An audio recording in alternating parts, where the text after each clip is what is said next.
再来看台中最南的中台湾电影中心哦，在2023年的9月改名做台中流行影音中心。有民众讲，员工4档外拢无营运，已经真做是忙啊惯咯。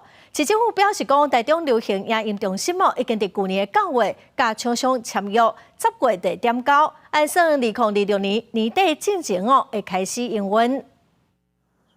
建筑外观看起来真大版，阁有设计感。台中最南的中台湾电影中心，2023年9月改名做台中流行影音中心。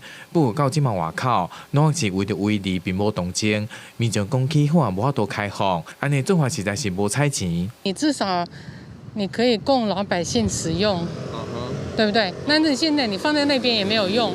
虽然主体建筑完工，不过长时间拢无使用，楼梯嘛已经发臭，户外硬体甲建筑都已经生鏽。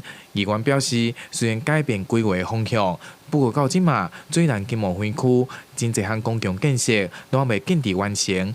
完成的场馆管理一坑遐尔侪年，等于资源浪费，烦恼台中市搁加一间蚊子馆。